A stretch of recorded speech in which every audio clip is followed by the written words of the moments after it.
para poder financiarse su proyecto, qué sé yo, llega a una etapa donde ya lo tienen todo como para arrancar. Entonces ya empiezan con otra etapa. Entonces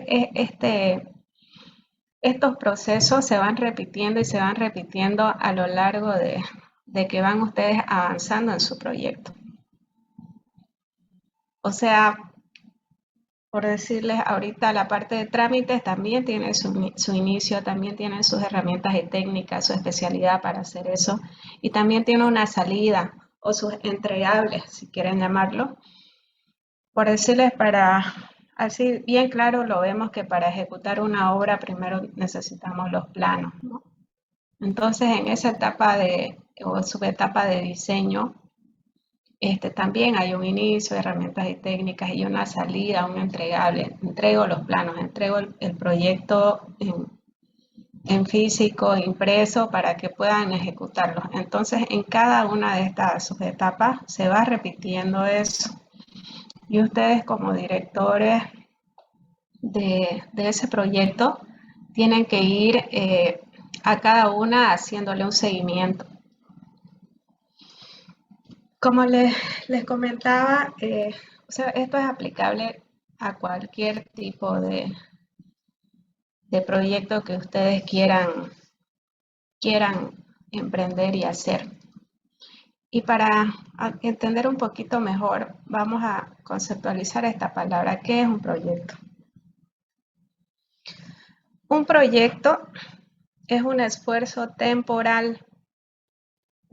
Por eso está entre comillas, porque es importante la palabra temporal, que se lleva a cabo para crear un producto, servicio o resultado, y este es único.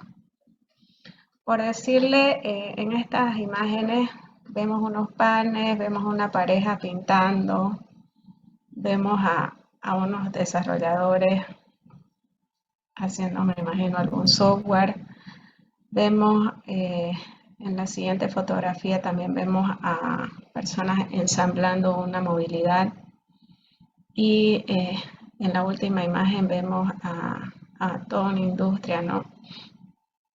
Entonces, son diferentes tipos de proyectos y todos son proyectos. Por decirle, la pareja que está pintando su habitación, su dormitorio, su departamento, algo está pintando, ellos tienen un plazo, tienen un presupuesto. Entonces, si tiene un plazo, ya se cumple lo que es temporal, ¿no? Entonces se enmarca ya dentro de un pequeño proyecto. Si tienen un presupuesto más, ¿no? Entonces tienen requerimientos también, quieren que sea azul, entonces también necesitan abastecerse de materiales. Entonces todo, si ustedes lo ven, todo lo que hacen en su vida son como pequeños proyectos que ustedes van desarrollando y que si quieren tener el control de esos proyectos, si quieren ustedes direccionar sus proyectos, dirigir sus proyectos, estas pautas le van a hacer como que la vida más fácil, ¿no? Y va a ser más claro para ustedes organizarse y planificar, ¿no? Todos los proyectos que ustedes emprendan. A su vez, estos proyectos, que es nuestro triángulo, digamos, madre, el de la izquierda, tienen subproyectos, como vimos, que serían estas etapas o subetapas, porque si se dan cuenta son igual proyectos, pero que si tienen un proyecto macro ya se vuelven subproyectos, ¿no? Y el concepto es el mismo en los subproyectos o en estas pequeñas fases o etapas. También son esfuerzos temporales que se llevan a cabo para crear algo. Y esto se va bajando dependiendo de la magnitud de su proyecto, se va como yendo a todas las escalas, ¿no? Está su proyecto macro, después hay proyectos o subproyectos más pequeños, pero se va aplicando de igual forma, ¿no?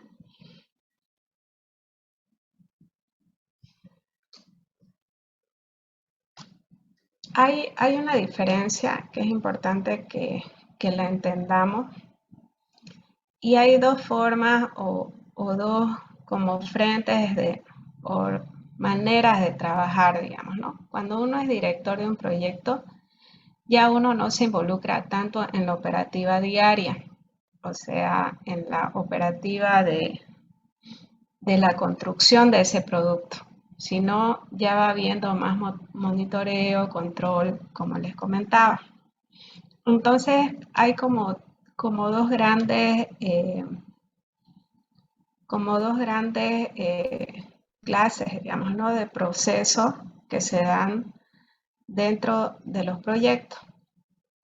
Están los procesos productivos, que son procesos orientados al operativo de la creación de un producto, servicio o resultado del proyecto. Es decir, a ver, por decir, si ustedes tienen el equipo de diseño, por decir, o tienen un arquitecto que está trabajando en el tema de diseño. Entonces, quien realmente hace el diseño y está, no sé, investigando sobre la normativa, haciendo no sé, sus planos. Entonces, eso es netamente lo operativo. Él está haciendo el trabajo y eso tiene sus procesos. Y la parte de dirección tiene sus procesos directivos y son procesos orientados a la coordinación de todos los trabajos del proyecto, incluyendo los procesos productivos. O sea, es decir, a la par de este arquitecto que está haciendo los planos, ustedes tienen un abogado o un tramitador que está en la alcaldía viendo el tema de los papeleos de que pongan el terreno donde van a construir a su nombre. Tienen por decirles, un contador que está llevando todos los gastos y que le está diciendo cuándo va investigando sobre posibles financiamientos. Entonces, cada uno como que va haciendo su parte operativa y ustedes a cada uno le van haciendo seguimiento. Que sería este seguimiento, son esos procesos directivos. Estos procesos directivos son cinco y tres de los cuales ustedes siempre se hacen la pregunta para establecerlos, esos procesos, se hacen ciertas preguntas. Están los procesos de inicio, donde define y autoriza una fase del proyecto y es como que aquí ya voy teniendo todo lo que necesito para iniciar un proyecto. Entonces empiezo a preguntarme, para desarrollar estos procesos, empiezo a preguntarme qué, para qué, dónde.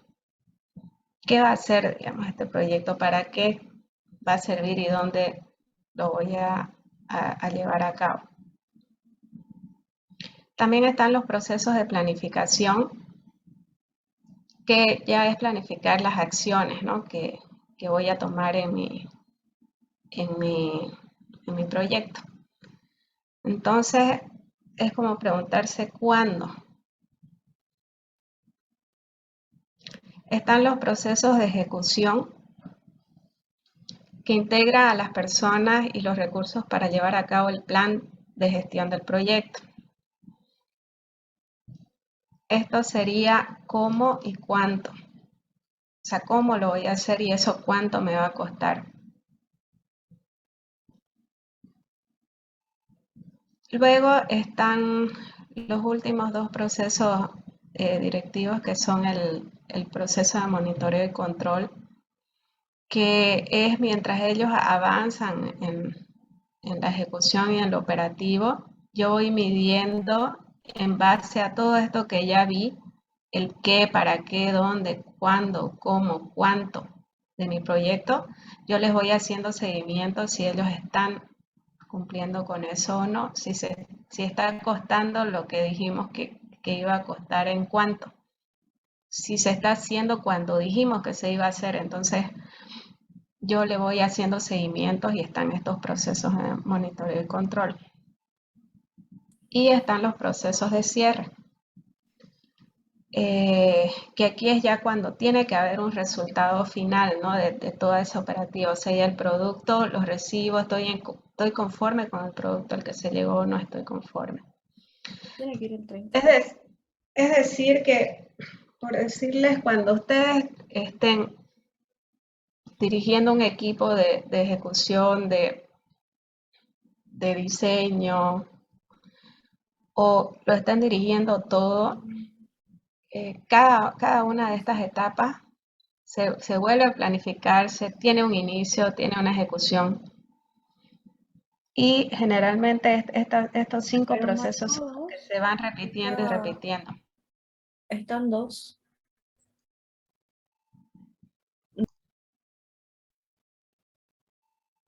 Perdón. Entonces, estos 5 procesos son los que repito. Y bueno, están los procesos productivos, que ya es más realmente de hacerlo el trabajo.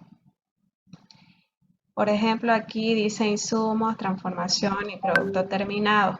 Generalmente tiene esas tres etapas, ¿no? Ya los procesos productivos. Por decir, en una construcción, bueno, está mi abastecimiento de materiales, que serían mis insumos, mis materiales, y el terreno. Y luego la transformación de eso, y ya estaría mi producto terminado, mi edificio, mi casa, depende del proyecto que estoy ejecutando, ¿no? Y todo eso tiene una retroalimentación.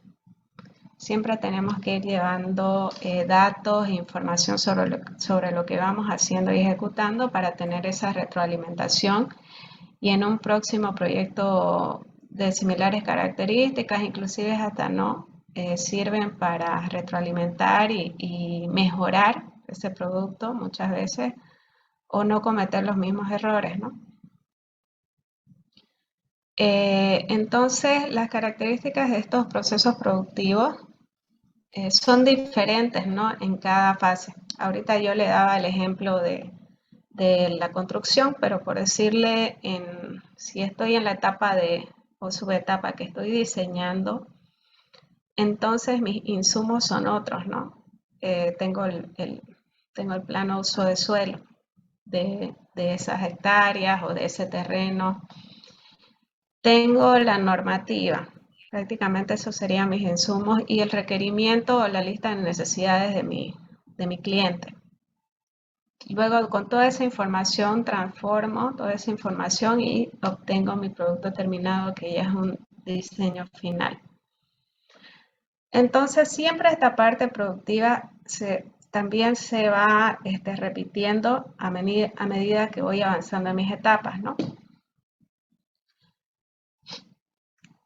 Prácticamente es esta parte, estos procesos directivos directivos y productivos vuelven a repetirse. O sea, siempre hay alguien que me dirige y siempre hay quienes lo van ejecutando.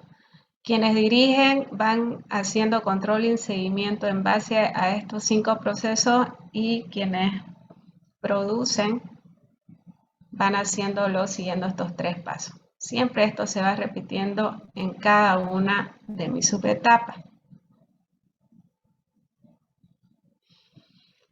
Entonces definimos que los procesos directivos y los procesos productivos se superponen e interactúan continuamente.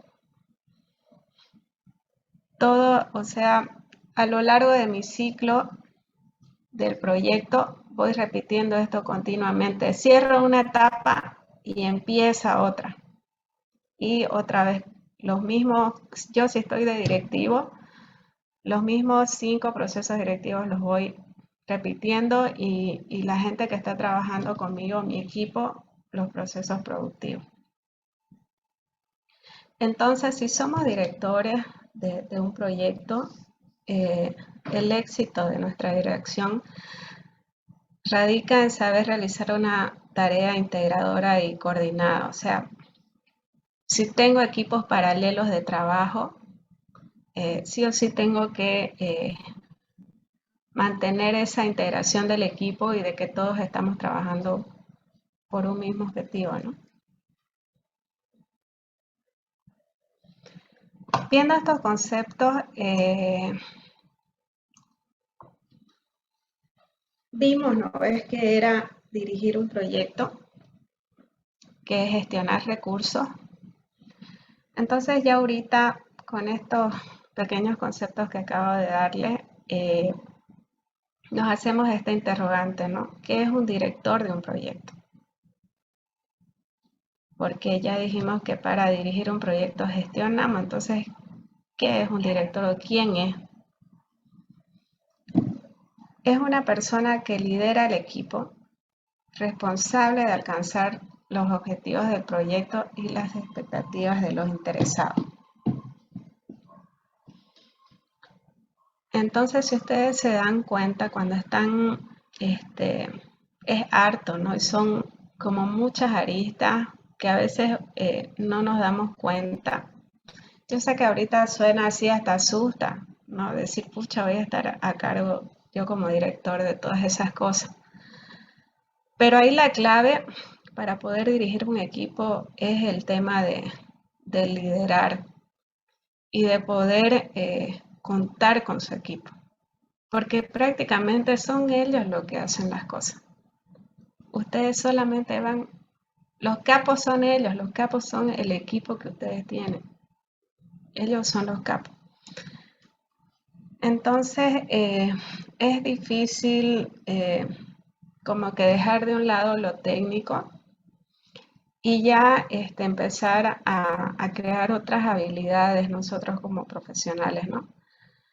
Porque bueno, en la universidad nos van enseñando, como le decía, todo lo técnico, salen capísimos de la U, pero a veces lo que cuesta es crecer en este ámbito, ¿no? De liderar equipos, de hacerlos alcanzar sus sueños a través de nuestros objetivos, que ellos se realicen como profesionales, como personas, y que ellos atraerlos, persuadirlos de cierta forma de que todos nos sintamos parte, ¿no?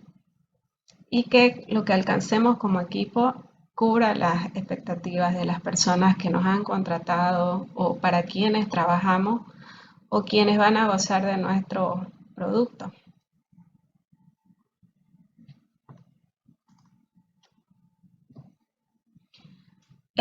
Según esta organización del PMI, que hay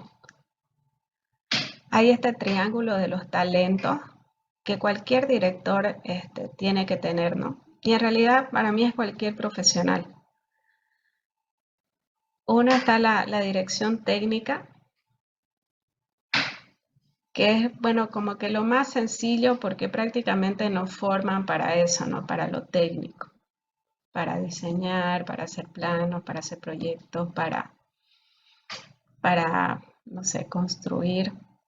Entonces, esta parte como que de la dirección técnica es como que la que más manejamos porque hemos estado 5 años viendo todo ese tema, ¿no? Por lo menos 5, algunos le tiran 10, pero por lo menos 5 años o 4, los que ya son más nerds, eh, sí o sí lo manejan y lo estudian y todo, ¿no? Lo que cuesta un poquito más es ya esta gestión estratégica. Gestión estratégica, por decir, tiene mucho que ver con el sentido común, con el sentido crítico, con ir desarrollando en nosotros esas habilidades, ¿no? Por decir, ¿alguien sabe qué es el sentido común o nos puede explicar con sus palabras qué es el sentido común?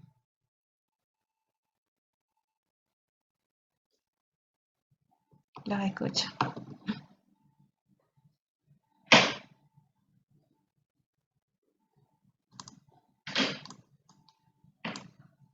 ¿Algún voluntario?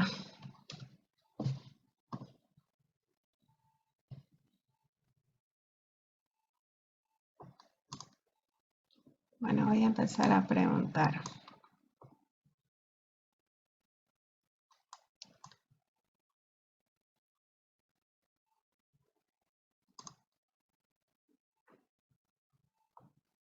A ver, Miriam Aguilar, que la veo que está conectada. Usted puede más o menos explicarnos o entiende qué es el sentido común.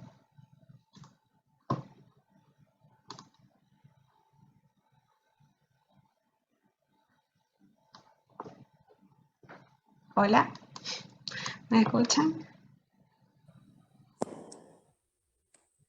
Arquitecta, sentido común no sería aquello que creemos que está correcto, dependiendo de la situación. Ya, vamos a ir construyendo el concepto. ¿Alguien más tiene alguna opinión? Yo diría Sería que como un podría ser, criterio personal de que uno está haciendo las cosas bien. conocimientos racionales que tenemos en la cabeza también. Sí, ya hay 3 aportes valiosos. Sí, básicamente es eso, o sea, es como que por lógica o por nuestro lado racional, como comentaban ahorita, vemos que eso es lo mejor, la mejor opción, lo correcto. Si tenemos varias opciones, vemos que esa es nuestra opción correcta y por lógica, sin que nadie nos haya formado ni que nos haya enseñado, sino porque nuestro raciocinio empieza a actuar, definimos que por sentido común eso es lo que debemos hacer. A veces, por decir, siempre nos acostumbramos a que nos dirijan, nos den todo como servidito, ¿no? De lo que tenemos que hacer. Y nos cuesta un poquito empezar a meditar, a empezar a que nuestro sentido crítico trabaje, actúe. ¿Por qué estoy haciendo eso? ¿Está bien? ¿Sirve o no sirve? Y si lo hago de esta forma, ¿no sería mejor hacerlo así? A veces no nos cuestionamos nada y simplemente hacemos las cosas. Cuando no nos cuestionamos nada y empezamos a hacer sin un porqué, prácticamente no utilizamos, anulamos todo ese lado racional y nuestro sentido común jamás lo usamos. Entonces, en esta parte de gestión estratégica es importante ir aprendiendo eso, ¿no? A cuestionarnos, a preguntarnos si está bien así, si no está bien. Y miren que en la construcción, al menos como se hace aquí en nuestro medio, en lo local, hay muchísimas cosas que se hacen porque siempre la han hecho así, pero nunca se han cuestionado si es la mejor forma de hacerlo. Hay un montón, cuando entremos en la parte constructiva vamos a dar muchos ejemplos de esto, pero es como que siempre es de la misma manera y nunca nos preguntamos si eso es la mejor forma o no es la mejor forma.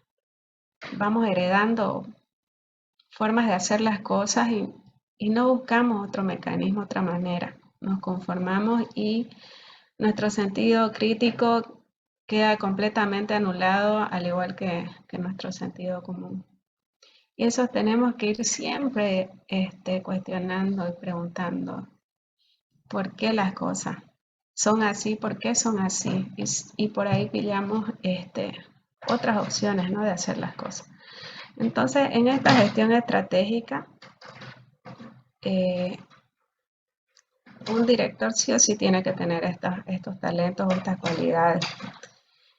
Y como les digo, se pueden desarrollar.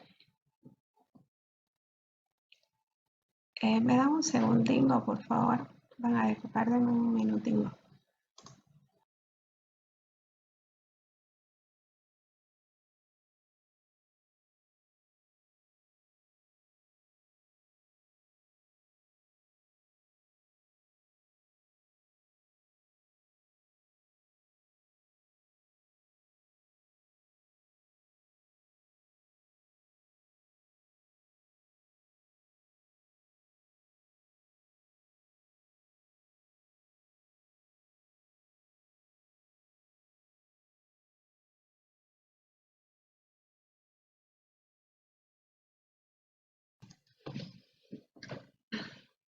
Bueno,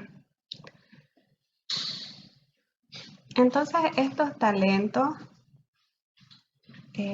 como les comentaba, estos talentos pueden ir gestionándose en nosotros. Ustedes pueden ir gestionándolo en ustedes mismos y desarrollándolo. De estos tres, para mí, el más complejo ha sido el tema del liderazgo, porque igual en su momento lo vamos a tocar más cuando estemos en la parte constructiva, pero o sea, un líder tiene que tener un montón de cualidades, comportamiento, que a veces es difícil, ¿no? Es difícil encontrar todas esas cosas en una persona y es difícil sumar al equipo a los objetivos. O sea, ¿cómo logro que personas que realmente son hasta mejores profesionales que uno quieran estar bajo mi dirección? Por decir, para un director técnico de fútbol, ¿cómo hace, por decir que peor el de una selección? Pero si esa selección lo tiene a Messi, ¿cómo hago yo que el mejor jugador del mundo siga mi línea, ¿no? Siga mi objetivo, siga el objetivo para el que estamos ahí? Si él es el mejor jugador del mundo. Entonces, este tema de liderazgo es bien complejo y para mí en lo particular es de las tres partes, digamos, de este triángulo, es la más compleja.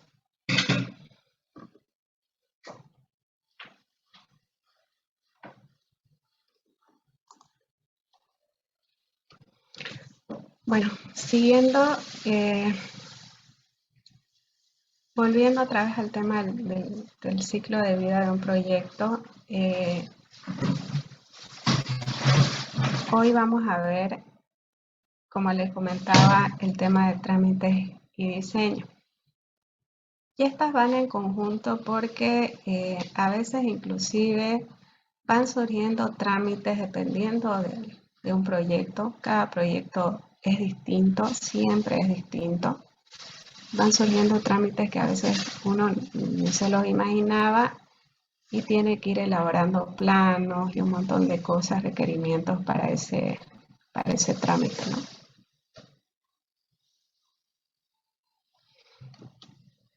Entonces, estas etapas, por ejemplo, ahorita que estamos en la etapa de la planeación, tiene sus subetapas y estas subetapas se pueden ir trabajando o ir necesitando de manera secuencial, de manera iterativa o superpuesta o paralela. Bueno, secuencial ya es termino una, arranca la otra. Termina la otra, arranco la otra. A veces se la puede iniciar sin que se haya concluido la anterior, como medio superponiéndose. O a veces, ¿qué significa iterativa? Significa que la vuelvo a repetir esa etapa. Por decirle, si es una etapa en la que yo necesito de diseño, necesito aprobación y concluir todo, pero al final, por X o Z motivo, ese proyecto tiene que sufrir muchísimas modificaciones, entonces otra vez inicio mi proceso de diseño. Entonces, iterativa significa que vuelvo a reiterar y reiterar y reiterar hasta que eso es aprobado o quizá inclusive puede hacer que esa etapa se elimine, ¿no? Y que no continúe. O sea, en esa etapa muera el proyecto.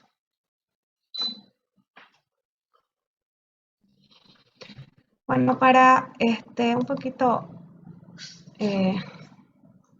ejemplificar, digamos, ¿no? Todo lo que es esta etapa, voy a utilizar este proyecto, el Triunfo, como ejemplo para ir explicándoles todo este tema de los trámites y diseño de un proyecto. Como les comentaba, este proyecto es un proyecto que actualmente estamos construyendo.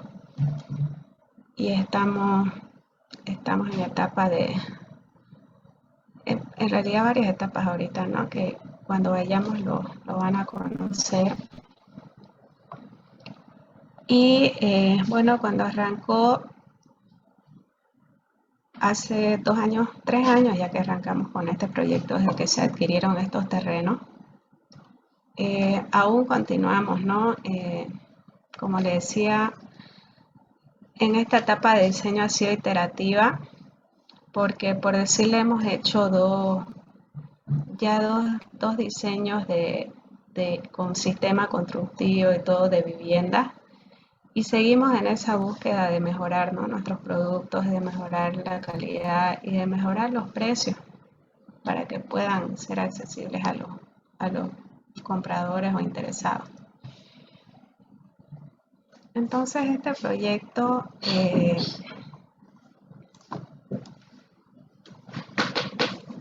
para empezar, voy a dejar un poquito de lado primero el tema de trámites y me voy a abocar a lo que es diseño. Y para este tema de diseño, nació de este proyecto nació desde lo conceptual, porque como empresa, como Corporación Pentágono, para todos nuestros proyectos, nosotros tenemos el concepto Smart Life, que se lo voy a explicar más adelante. Pero ¿por qué es importante conceptualizar? Porque cualquiera dice, bueno, no sé, voy, urbanizo, si lo que quiero es ganar plata, vendo lotes, no les construyo nada, medio hago un pavimento como para que sea vendible y ya. Pero sí algo de lo que estoy muy orgullosa, digamos, ¿no? De como empresa, como Pentágono que tenemos, y que quiero que también ustedes absorban en estos cursos y que también lo lleven a la práctica en su vida profesional, es el tema de que también no todo es plata. O sea, si bien trabajamos por tener una independencia financiera y todo eso, también hay otras cosas en el ser humano que son importantes, ¿no? Y una de ellas es trascender que lo que ustedes hagan, y eso es lo hermoso de nuestra profesión, donde hacemos cosas que se ven y que quedan en la ciudad, que de aquí a unos años van a tener una historia para una familia, para un pueblo, para un barrio, para lo que ustedes hagan. Entonces, no solamente se trata de generar dinero y ganar y no, porque para eso podemos hacer mil cosas, ¿no? Inclusive podemos hacernos pichicateros. Hay muchas formas de conseguir, ¿no? El dinero. Pero además de eso, de ganarlo, es hacerlo dejando uno algo en el mundo, trascendiendo y haciendo las cosas bien y queriendo hacer las cosas bien. Entonces, para empezar esta etapa de diseño y de la conceptualización del diseño, busqué estos conceptos de lo que es la arquitectura, qué es la ingeniería civil. Y bueno, define la arquitectura como el arte y la técnica de proyectar, diseñar, construir edificios, modificar el hábitat humano, estudiando la estética, el buen gusto, la función de los espacios, ya sean arquitectos o urbanos. El urbanismo es una de las ramas de la arquitectura y me encantó, digamos, que utilice la palabra el arte. Y siempre pensamos en un artista como un pintor, un escultor, un músico. Así que busqué también el concepto de qué es tener un arte. Hablamos de tener arte. Esta expresión se utiliza para decir que alguien tiene una habilidad especial para hacer algo, para llevar a cabo un trabajo. Entonces creo que los arquitectos y los ingenieros tenemos ese arte de visualizar, visualizar las cosas antes de construirlas y de proyectar. Y todo esto, ¿para qué? Para mejorar el hábitat humano. Entonces hay algo ahí fuertísimo, humano, algo en lo que contribuimos muy importante y como les decía que puede quedar inclusive marcando historia, ¿no? Para familias, para barrios, para una ciudad, para un país y para el mundo, ¿no? En el tema de la ingeniería civil, es la rama que se encarga del diseño, construcción, mantenimiento de infraestructura, ferrocarriles, puentes, canales, huertos, aeropuertos, los cuales transformarán las ciudades. O sea, nuestra rama es tan hermosa que prácticamente son servicios que prestamos. O sea, a través de todos nuestros talentos damos bienestar a las demás personas. Entonces nuestros proyectos tienen que tener esa sensibilidad. O sea, no es que voy a lotear y voy a parcelar y voy a vender lotes y qué me importa después cómo les lleguen los servicios básicos, ¿no? Les digo que va a pasar un micro y pasa lejísimo. Les digo que van a ver este pavimento y al final no hay nada. Entonces, no se trata de eso, se trata de realmente resolverle y de darle mejores condiciones a las personas, ¿no? Que van a ocupar nuestras obras, que van a utilizar nuestras obras. Aquí quise como hacer hincapié en la sensibilidad, no sé si la han visto esta película. Quizá no al extremo de él, digamos que es sensible de todo, pero sí tenemos que tener esa sensibilidad y no pensar solamente en que nuestros proyectos sean solamente para generar dinero. Ahorita les voy a compartir un video donde explica el concepto de Smart Life en el que se basó este proyecto El Triunfo y para que conozcan un poco más a fondo sobre la manera de trabajo, porque también los otros proyectos que ha realizado la Corporación Pentágono, la Riviera, la Fontana, se han hecho en base a este concepto de Smart Life.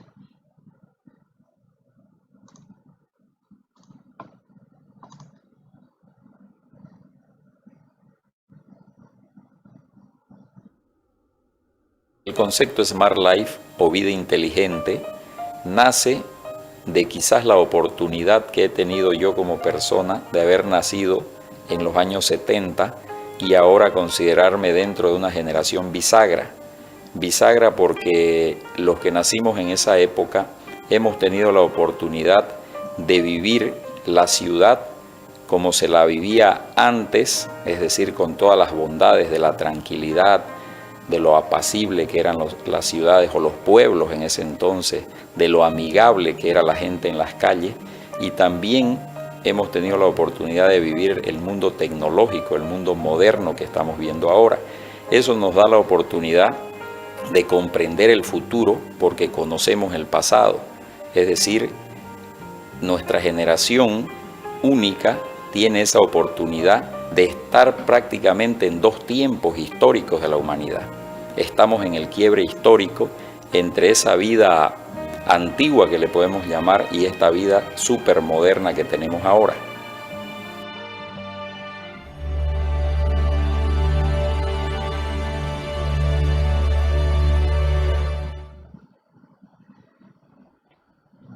El primero es el manejo y el ahorro del tiempo de sus habitantes. Para ello, los núcleos Smart Life o las zonas Smart Life, en su desarrollo contemplan la construcción de toda la infraestructura para las prácticas deportivas y artísticas, para lo que es el consumo, la distracción y el entretenimiento de sus habitantes.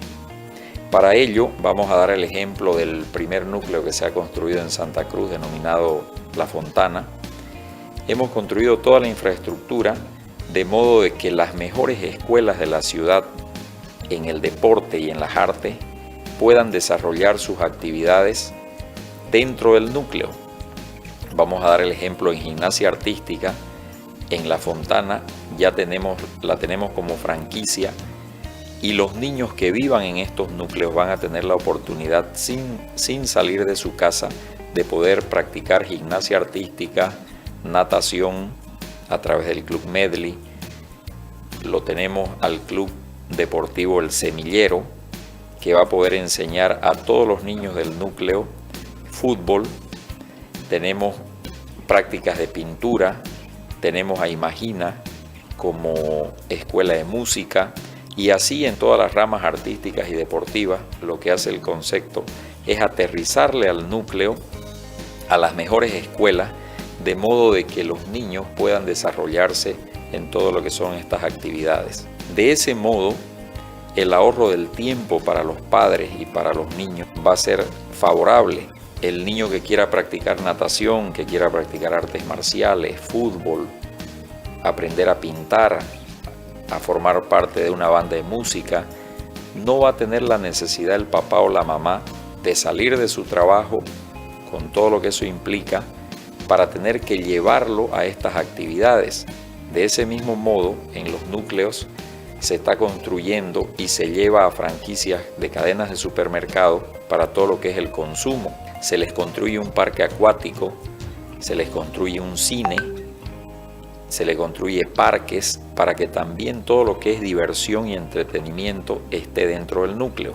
Se construyen patios de comida, que también forma parte de las necesidades de consumo. Se crean plazas para reuniones de adultos. En ese sentido estamos creando comunidades que el tiempo que desperdicia uno en recorrer la ciudad para llevar a sus niños a las diferentes actividades, se lo va a ahorrar.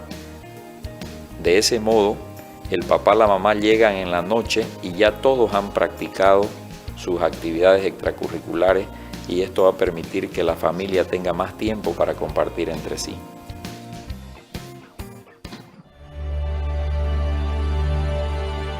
El segundo pilar es el desarrollo humano. El concepto Smart Life pretende insertar a la comunidad mundial otro paradigma en cuanto a lo que es calidad de vida. Pretende que el desarrollo humano se incorpore, lo vaya asimilando el ser humano como un elemento que se ha venido perdiendo, como un elemento importante en el desarrollo de las nuevas generaciones. Y es por eso que nosotros, como comentaba antes, aterrizamos toda la infraestructura, gestionamos todas las alianzas con las escuelas de arte y deporte, incorporamos en la estructura organizativa de estas comunidades un delegado de arte y un delegado de deporte que forman parte de la planta administrativa de estos núcleos, así como hay una empresa de seguridad, una empresa de jardinería.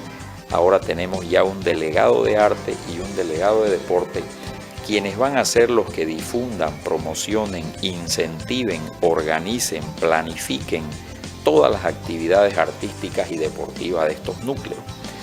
En ese sentido vamos a tener comunidades de entre 1.500 y 10.000 niños agrupados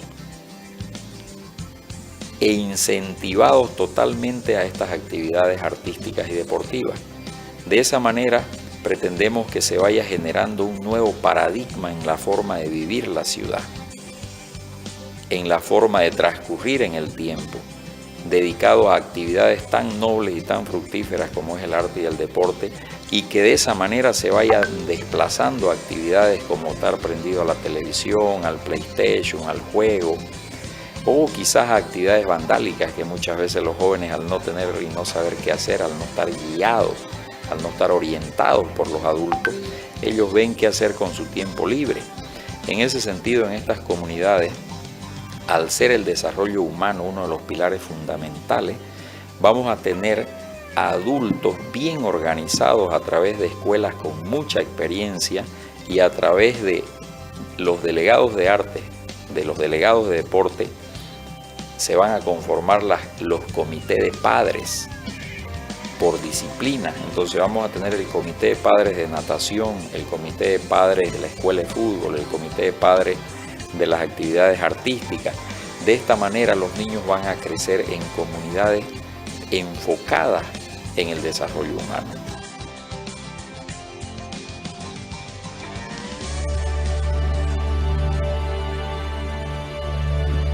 El tercer pilar es que estos núcleos deben ayudar a mitigar el impacto ambiental del ser humano que vive en la ciudad. Sabemos que la ciudad, como se ha organizado hasta este minuto, con los paradigmas que han alimentado esa organización, se han creado las grandes metrópolis.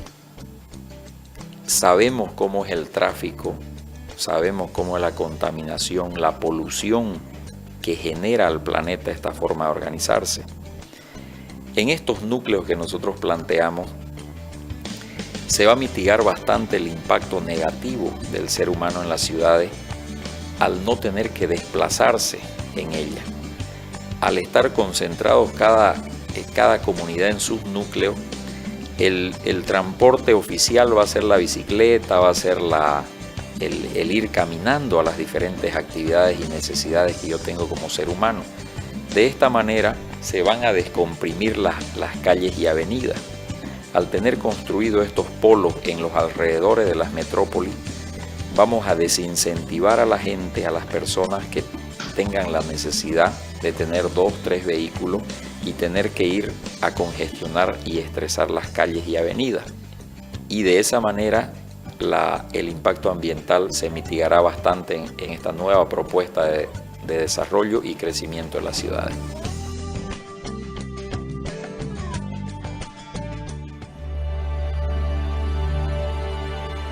El cuarto pilar es el que esta nueva forma de organizarse debe mitigar el estrés de sus habitantes. Sabemos que el estrés es la enfermedad del siglo,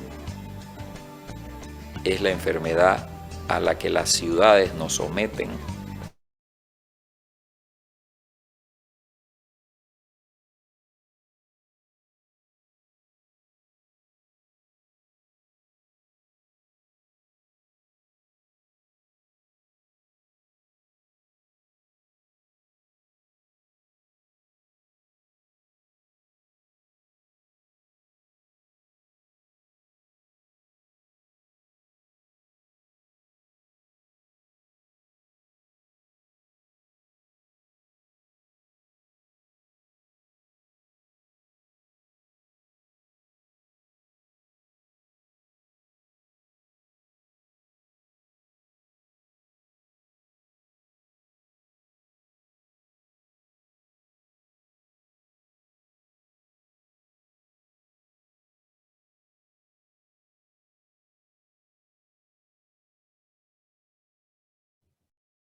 Disculpa, algo pasó con mi wifi.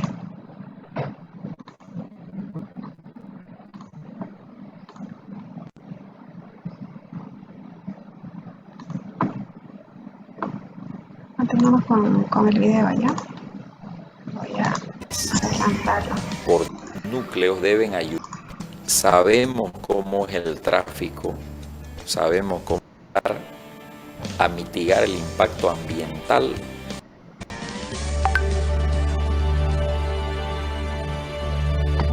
El tercer pilar es que las necesidades que yo tengo como libra ahora del estrés, es la enfermedad más famosa de las épocas modernas. Entonces estos núcleos pretenden mitigar ese impacto que están teniendo las ciudades sobre sus habitantes. La persona, al liberarlo del miedo, lo liberamos del estrés. Sabemos que el estrés es un resultado natural del miedo. Vamos a dar algunos ejemplos. Si nosotros sorpresivamente nos encontramos con un perro rabioso, nuestro nivel de estrés se dispara. ¿Pero por qué se dispara? Porque en ese minuto tenemos miedo, existe una amenaza. Si nos encontramos con una persona que tiene un aspecto que nos puede atacar en la calle, también se nos dispara el nivel de estrés porque sentimos miedo, sentimos una amenaza. Entonces el estrés es resultado del miedo.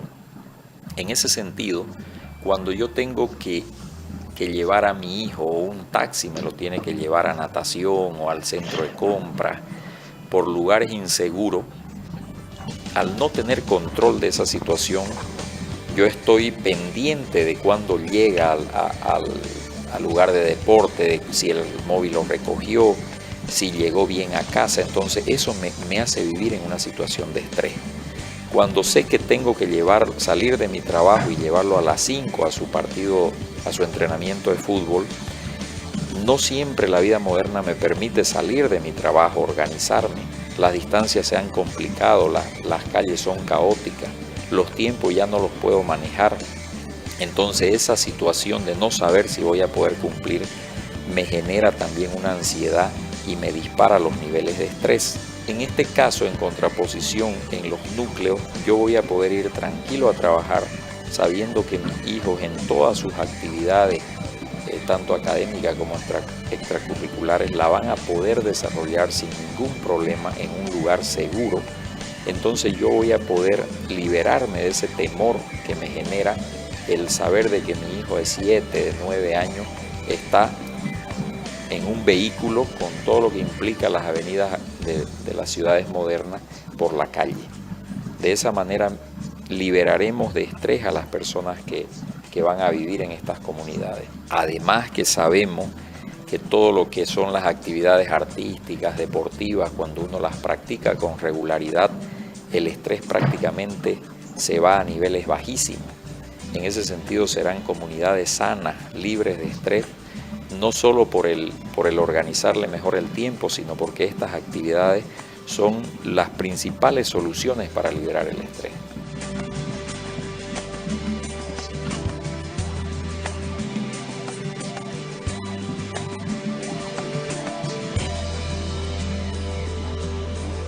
El quinto pilar es el poder construir y desarrollar polos de desarrollo, emprendimientos inmobiliarios autofinanciables.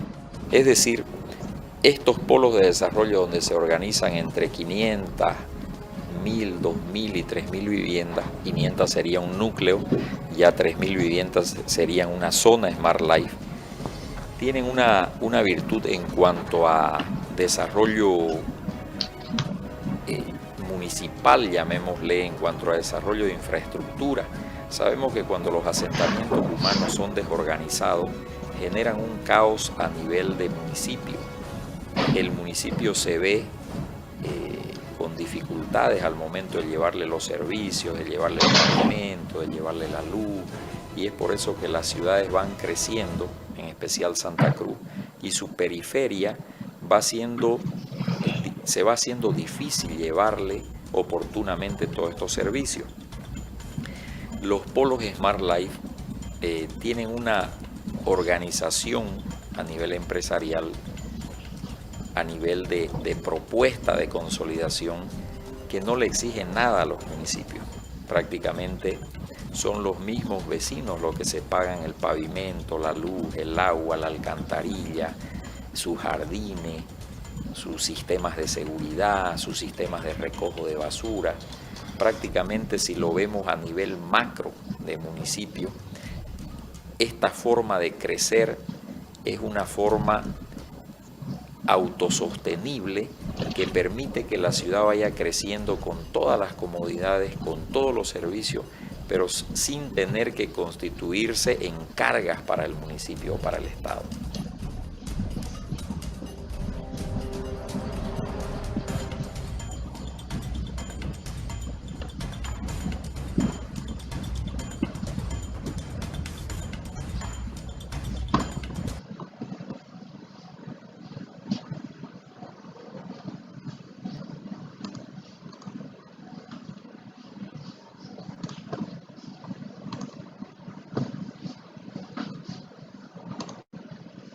Bueno, esos son los 5 pilares del concepto Smart Life, que es el concepto en el que basamos todos los proyectos que desarrollamos desde el proyecto de La Fontana Riviera, no, desde La Fontana Family Club.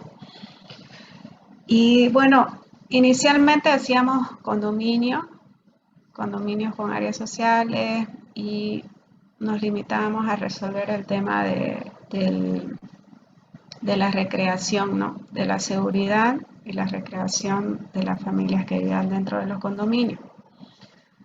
Pero ese concepto de condominio fue ampliándose y fue evolucionando, ¿no? Hasta convertirse en este concepto Smart Life con estos 5 pilares, que son el ahorro del tiempo, el desarrollo humano e integral, ¿no? de las personas que viven ahí, en especial de los niños, mitigar el impacto ambiental, mitigar el estrés de las personas, hacerles su vida más fácil, más sencilla, para que puedan, por ejemplo, los padres ir a trabajar y estar tranquilos de que sus hijos ahí tienen educación, tienen cómo desarrollarse en lo artístico, en lo deportivo. Y bueno, aparte de eso también está construir polos de desarrollo, que ya en este proyecto del Triunfo, que les comentaba que es una ciudad de 7.122 terrenos, prácticamente ahí es donde realmente hemos aplicado todo este concepto que sigue evolucionando y sigue creciendo, y que ahora hemos implementado otras cosas más al concepto, pero que tienen que ver dentro del tema de mitigar el impacto ambiental.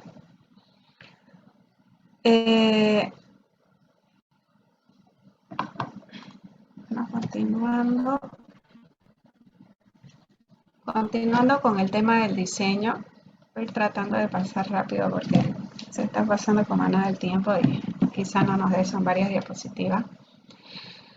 Entonces, en el tema del diseño, uno es marcarse a dónde quiere llegar o qué es lo que quiere lograr con ese proyecto, que es básicamente el tema de la conceptualización, ¿no?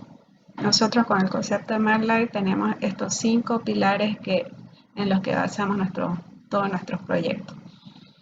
Y ahora, ya hablando específicamente del Triunfo, lo primero es, como nos enseñan en la universidad, al menos en la arquitectura, es ver el sitio o situación, ¿no? ¿Dónde está ubicado mi terreno y qué puedo reforzar o de qué puedo agarrarme dependiendo del lugar, ¿no? De dónde está ubicado mi proyecto. Este proyecto, como les comenté, está entre Cotoca y Pailas, y son 300 hectáreas que están ahí. Es una zona muy fuerte, vimos muchísimas virtudes en esta zona, muchos elementos a explotar.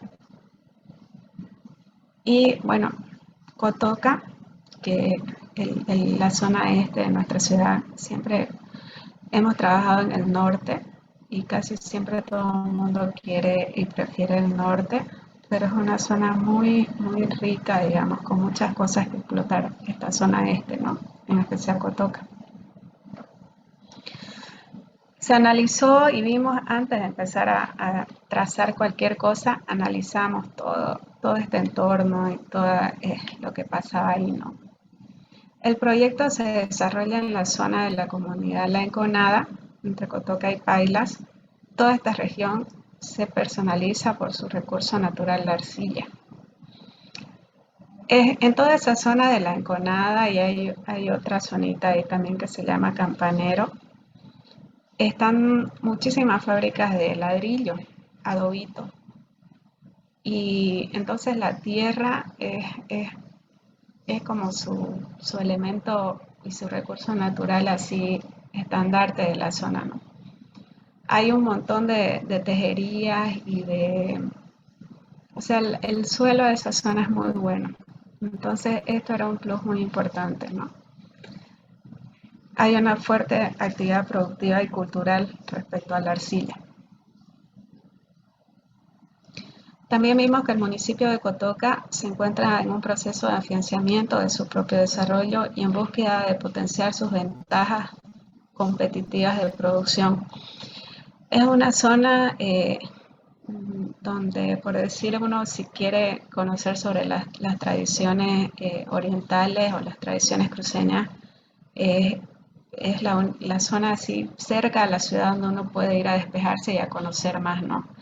Hay producción de cerámicas, hay producción de comida, todo lo que es la gastronomía es bien fuerte. Aparte la religión, que no puse ninguna foto respecto a eso, pero también está la religión, entonces tienen todos esos elementos fuertes, ¿no? Además, la ubicación también es estratégica porque se encuentra al inicio de la ruta misional, de una zona que es bien turística, la más fuerte de Santa Cruz en el turismo, las misiones. Y bueno, también analizamos otros factores, ¿no? Es grande la mancha de Cotoca y la densidad es baja, ¿no? Porque muchísimas personas adquieren terrenos o tienen y son más de engorde, ¿no? Más que se desarrollen esas zonas, que viva gente, que tengan servicios y todo eso, son terrenos de engorde. Todo este sector con verde es lo que es Cotoca, ¿no? Y nuestro terreno estaba igual aislado en la nada. Se han aprobado muchísimas urbanizaciones fuera del centro de la ciudad que carecen de todos estos servicios o comodidades para las personas que adquieran ahí su lote. La mayoría de ellas todavía no han sido pobladas. Es más, inclusive algunas solo las venden a plano, ¿no? Ni siquiera tienen abiertas las calles ni nada. Viendo así algunas noticias, cuando estábamos en esta etapa de desarrollo, que fue el 2018-2019, investigamos igual que había un 49% de lo urbanizado que no estaba habitado.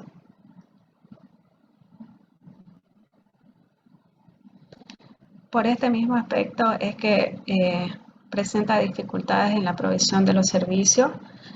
Como vimos en los pilares, ¿no? del concepto de Smart Life, uno de nuestros pilares es el de construir pueblos de desarrollo autosostenible. O sea que la alcaldía ni nadie, no requieran de nadie para ellos tener pavimento, para ellos tener agua, para ellos tener luz. O sea, dentro de nuestro concepto está de que sí o sí nosotros entregamos lugares habitables con todos los servicios básicos y con pavimento, y inclusive gestionamos el tema del transporte y gestionamos muchísimas cosas más, ¿no? que debería gestionar la alcaldía o las instituciones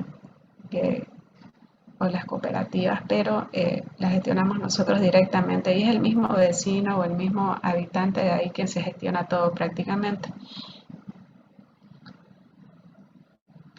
Cosa que generalmente, como les decía, lo que hacen los profesionales o los inversionistas, ¿no?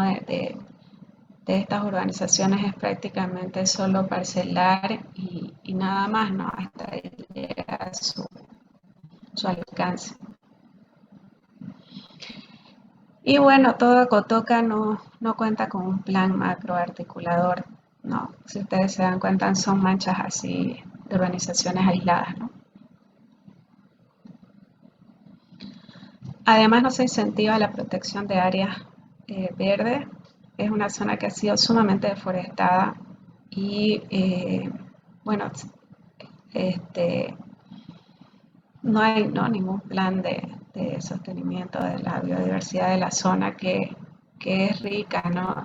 A pesar de toda la deforestación que ha habido, ahí en el proyecto El Triunfo, cuando conozcan, llegan las 5 de la tarde y es increíble toda la cantidad de aves y de especies que hay de todo, ¿no? Hay zorros, hay varios tipos de aves, tucanes, tucanillo, tojo, chubí, serere. He conocido un montón de especies. Después, inclusive hay hartísimos perezosos, capibara, taiteto, de todo, ¿no? En esa zona, a pesar de que ha sido muy deforestada. Entonces, la idea es ir aprendiendo a convivir, ¿no? Con nuestro medio ambiente en general. Como contexto general, ahorita vimos más que todo el tema del lugar, ¿no? Dónde se sitúa el terreno y qué podemos explotar de ahí para luego llevarlo a diseño. Ya en el contexto general, social, etcétera, analizamos que había familias jóvenes con la necesidad de acceder a su primera vivienda. Vimos que el mercado actual oferta de viviendas con espacios sobredimensionados, siendo finalmente de precios elevados e inaccesibles. Analizamos ahí de que hay muchísimos matrimonios jóvenes o qué sé yo que viven, puede ser en un cuarto o en 2 cuartos que se alquilan o en un departamentito pequeño y tienen familia y todo y van compartiendo ahí, ¿no? Y a veces las ofertas que hay, más que todo en la zona norte, son ofertas que ya salen de su presupuesto, de su alcance de endeudamiento y que quizá manejando un poquito los espacios, haciéndolos un poco más funcionales y no tan amplios, podríamos llegar a precios de las viviendas donde ellos sí puedan acceder y puedan vivir, ¿no? Con calidad de vida y tener todos los servicios y todo lo que se oferta.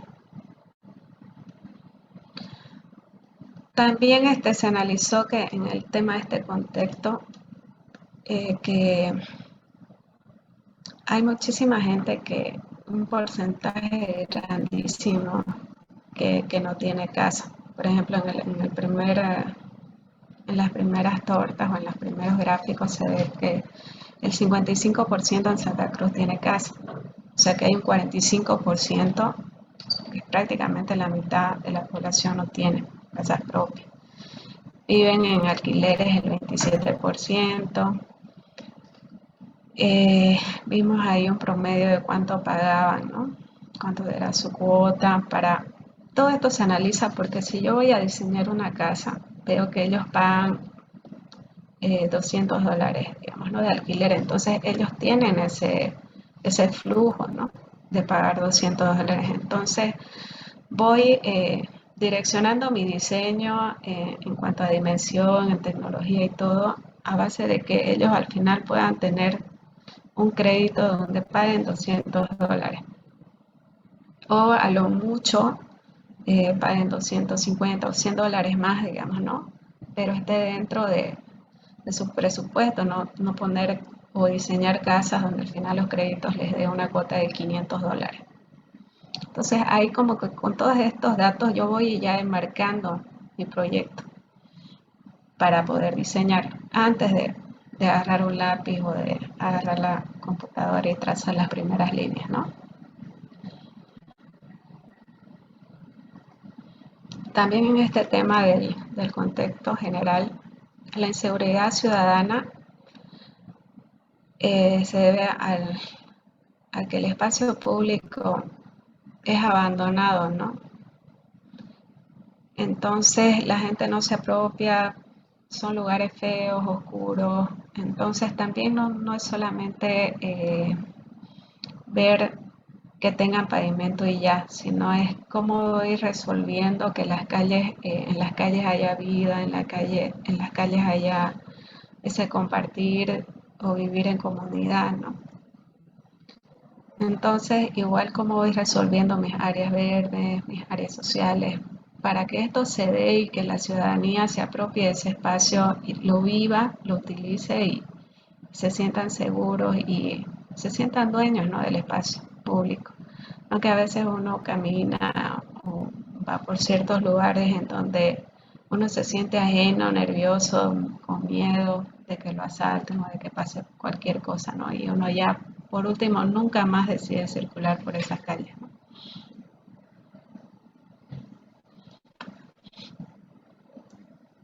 Viendo así en este tema de, de viendo qué porcentajes y qué sé yo, en este tema de la seguridad, el 90% de los bolivianos teme a ser víctima de la delincuencia. Y bueno, aquí algunas causas de la inseguridad ciudadana. Como les comentaba, uno de los puntos bien importantes es este de los contextos urbanos inseguros, ¿no?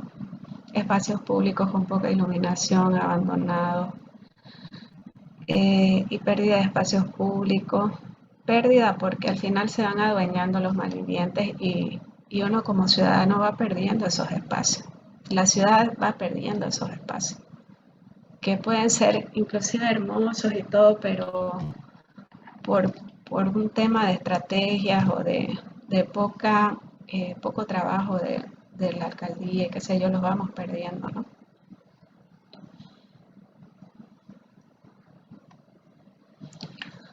Concentración de los equipamientos primarios como ser educación, salud, cultura y de entretenimiento en el centro de las ciudades. A veces también digo aquí en el centro de las ciudades y escribimos en el centro de las ciudades porque a veces solo nos centramos en lo que hay en la zona del centro histórico de Santa Cruz y después no hay más donde ir, no hay más cosas, ¿no? Entonces esto también es un contexto importante que denotar porque me dice que necesito como un poco también llevar de esto a otros lugares, ¿no? Y que no solamente se centra, sino que haya otros polos donde yo pueda encontrar salud, arte, entretenimiento y esas cosas, ¿no? Población que debe trasladarse recorriendo grandes distancias para hacer uso de estos equipamientos. Entonces, a ver la falta de esos lugares, también la población tiene que mudarse y eso ya me genera caos, me genera un montón de cosas, ¿no? Contaminación ambiental. La falta de un proyecto urbano integral que ofrezca no solo una solución habitacional, sino también una que permita el desarrollo económico, intelectual y cultural de los que habitan el lugar, que es prácticamente lo que es el triunfo, ¿no? O que trata de ser el triunfo. En lo local se precisa de un espacio no muy apartado de la ciudad, donde nos podamos remontar hacia la Santa Cruz de antaño y que refleje nuestra cultura, no solo en lo gastronómico, sino en la infraestructura, la música, el arte. Aquí, por ejemplo, cuando empezamos a diseñar este proyecto urbano inicialmente, visitamos mucho Cotoca y bueno, no sé si habrá cotoqueños aquí, pero perdónenme por lo que voy a decir. No, sin ánimos de ofender ni nada, empezamos a visitar la ciudad y investigar, ¿no? Realmente qué era lo que hacían y qué era lo que las cosas que explotara ahí y a quienes podíamos tomar para que administren algunos de los proyectos que tenemos allá en la Ciudad del Triunfo. Y bueno, por decirles, primero yo quería buscar una molienda, porque justo estábamos desarrollando un proyecto que se llama la Casa de la Jalea, que va a haber ahí en la Ciudad del Triunfo. Es una casa donde uno va a poder ir y conocer todo el proceso productivo de la elaboración de la jalea, desde hacer la miel de caña, ir haciendo sus diferentes derivados, ¿no? Tablillas, empalizado, y llegar a la jalea. Entonces, como estábamos diseñando esa la casa de la tradición, la casa de la jalea, quería hablar con alguien que hace jalea, ¿no? O sea, cómo era y que nos explique, ver cómo eran sus moliendas, si seguían ocupando esos trapiches de madera o cómo era ahora su producción, para generar todos esos espacios en ese edificio, ¿no? De la casa de la jalea. Y bueno, me llevé la sorpresa de que no hacen jalea desde los inicios. Me dijeron que ellos lo que hacen es comprar el empanizado así en barras grandes y lo traen de Saipina. Y ya nadie muele porque ya acá nadie quiere moler caña, porque ya ellos tienen sus motivos de por qué no. Y porque sembrarla la caña, de que después cosecharla, tener ese espacio de la molienda, ya nadie quiere moler. No, me explicaron un montón, un sinfín de cosas de que ellos ya no producían desde los inicios y que prácticamente lo compran en el empanizado grande y lo que hacen es derretirlo. Entonces, pucha, yo me decepcioné un montón. Uno viene y dice las jaleas de aquí, pero prácticamente ellos lo que hacen es eso, la derriten y las ponen en las tinajitas esas chiquititas y no las venden, ¿no? Pero no hay eso desde cero. Y así con varias cosas, como que me fui decepcionando de ahí, de la zona, y como que fui viendo de que se necesita igual ese trabajo, ¿no? De, de incentivar nuevamente todas esas cosas que son valiosísimas a la hora de tener un proyecto así tan macro como el que nosotros tenemos.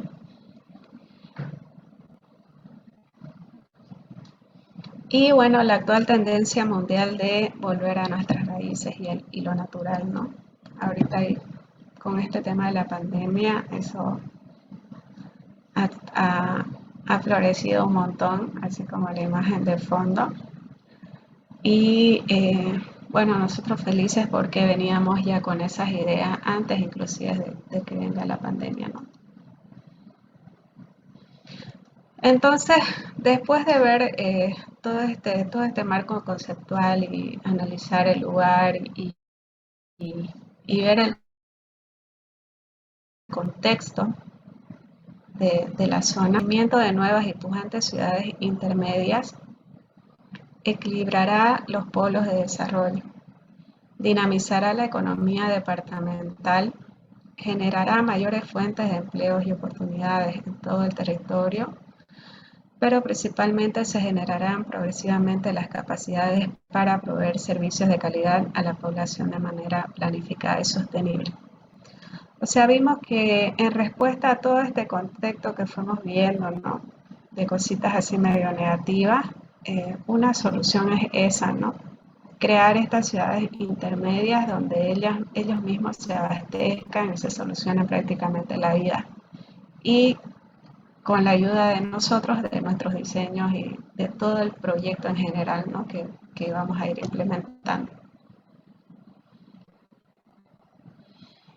Entonces, nos pusimos objetivos de lo que queríamos lograr con este diseño urbano, que era concebir una ciudad como un conjunto de actividades humanas que se desarrollen en un determinado medio biogeofísico, el cual sea de impacto positivo, que permita la integración de la familia, la apropiación de su entorno y el desarrollo integral de sus habitantes. Ese era nuestro objetivo general.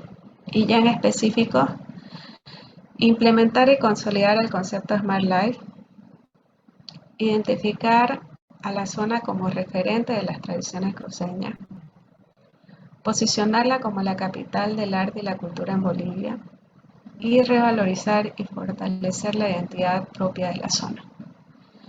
Aún continuamos en ese fin, pero ya cuando vayan al proyecto van a notar que nos pusimos un norte y estamos trabajando en ese norte, ¿no?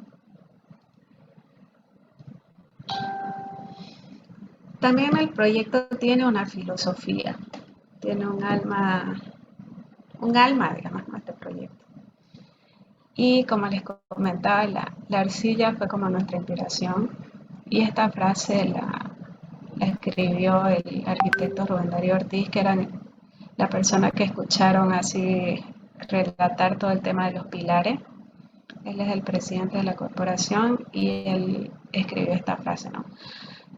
La virtud de la zona de su arcilla, de allí es que nace la esencia o espíritu del proyecto, el barro, que a través de la mano del hombre se convierte en arte. Esta fue como el alma del proyecto y donde arrancamos todo, ¿no? ¿Cuál es el alcance? Ya vimos que nos pusimos objetivos, pusimos una filosofía, le pusimos un alma a este proyecto, y ahora ya vamos aterrizando a dónde queremos llegar ya en el tema del diseño. Uno, crear núcleos habitacionales. Nosotros llamamos núcleo más que urbanizaciones, porque no es solo urbanizar, sino es generar vida. Los núcleos, si ustedes se dan cuenta, tienen vida y tienen un montón o sea, es digamos como que es concéntrico, o sea, se va generando vida en estos puntos y ahí ellos mismos se resuelven todo, ¿no? Y así vamos creando distintos núcleos. Entonces, le llamamos núcleos y no urbanizaciones. Esto como alcance tenemos generar estos núcleos habitacionales, generar equipamiento. Como son varios núcleos, ya las necesidades van creciendo, entonces estos núcleos, además de lo que tienen dentro de ellos, necesitan equipamientos externos y equipamientos más macro. También queríamos que tenga este atractivo turístico que fortalezca muchísimo estas cualidades de la zona, que tiene muchísimo potencial la zona en este aspecto.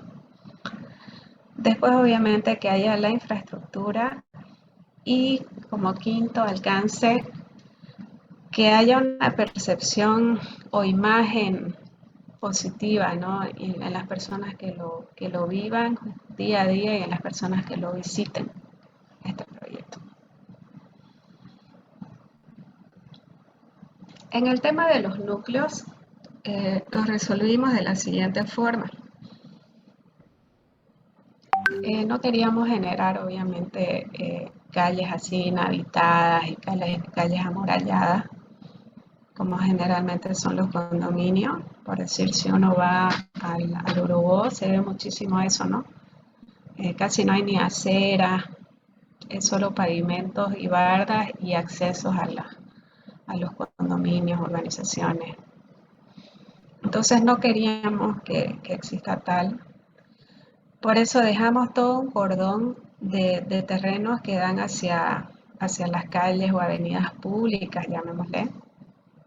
Y todo este cordón de lotes y de terrenos iban a enmarcar ya los núcleos, que bueno, iban a tener una barda perimetral y un acceso controlado también. También definimos de que haciendo cálculos y viendo hasta dónde nos permitía la alcaldía, nos aprobaron que el mínimo de terreno sea de 9 metros de frente por 25 de fondo. Entonces, ese fue otro parámetro importante para empezar a diseñar y el cual definimos que sean lotes de 9 por 25, que tengan esta barda perimetral, que tengan un acceso controlado y que tengan toda esta faja de lote. Inclusive vimos que íbamos a tener avenidas más anchas dependiendo de la circulación y cómo conectan entre núcleos, de 25 a 30 metros, y otras avenidas o calles más angostas, ¿no? De 16 a 20 metros. Internas en los núcleos nos aprobaron las calles de 12 metros.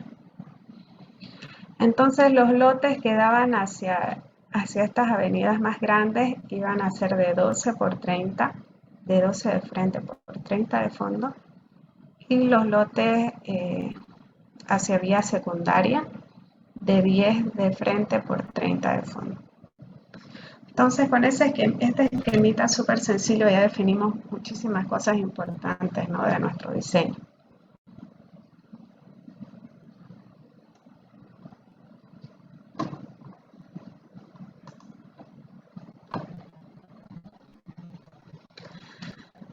Bueno, yéndonos al sitio, algo importante que quisimos nosotros igual analizar antes de empezar a diseñar era el tema de la vegetación. Como les comenté, es una zona bien deforestada, entonces la poca cantidad de árboles que había queríamos rescatarlos sí o sí. Entonces, con este filtro hicimos que nos vaya marcando un poquito las zonas donde había vegetación ya así rescatable, ¿no? Que es la zona donde tienen estos círculos verdes más oscuros. Si ustedes se dan cuenta, es bajísimo el porcentaje, ¿no? de vegetación que había en el lugar, ¿no?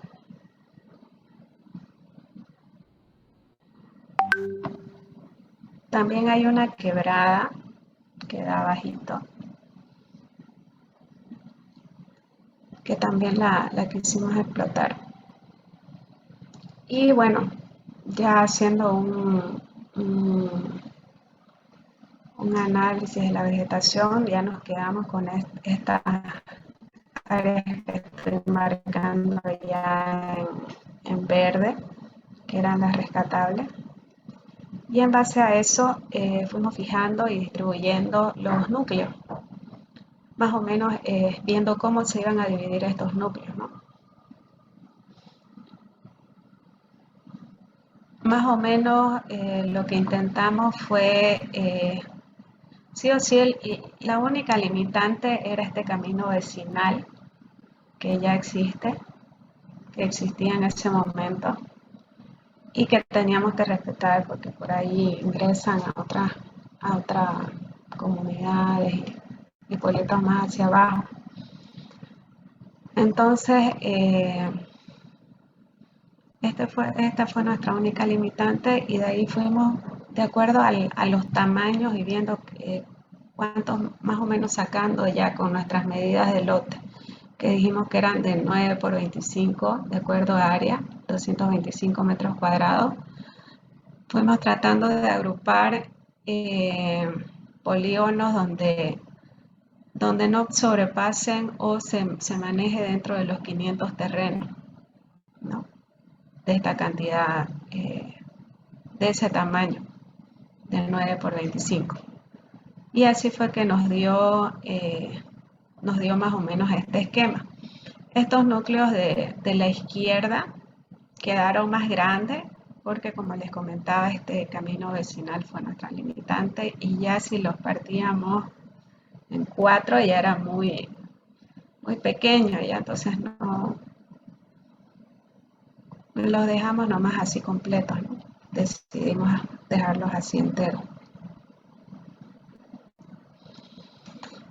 Entonces ya bajo ese esquema, más o menos de núcleo, empezamos a ver dónde vamos a fijar nuestros equipamientos, que fue el alcance 2 que nos pusimos. Y estos equipamientos tenían que estar ubicados como en el corazón, ¿no? y que todos los núcleos puedan tener acceso rápidamente y fácilmente. Entonces, así fue que definimos tenerlos ahí en el medio, armar esos triángulos. Y bueno, estos equipamientos tendrían que abarcar todo lo que es cultura, educación, religión, comercio o abastecimiento, la administración pública y bueno, tener áreas donde la gente pueda expresar su civismo, pueda reunirse, que generalmente estos son los elementos que tienen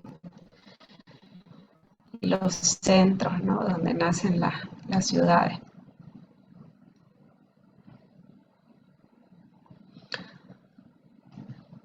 Para resolver el alcance 3 que vimos varios elementos fuertes igual para implementar en el proyecto.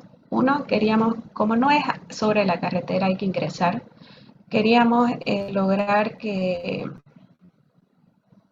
sea de impacto, ¿no? Sobre la carretera haya algo de impacto, algo que llame la atención. Hicimos ahí el proyecto de que haya un ingreso que sea de impacto. Y como el proyecto se llamaba El Triunfo, decidimos hacer un arco.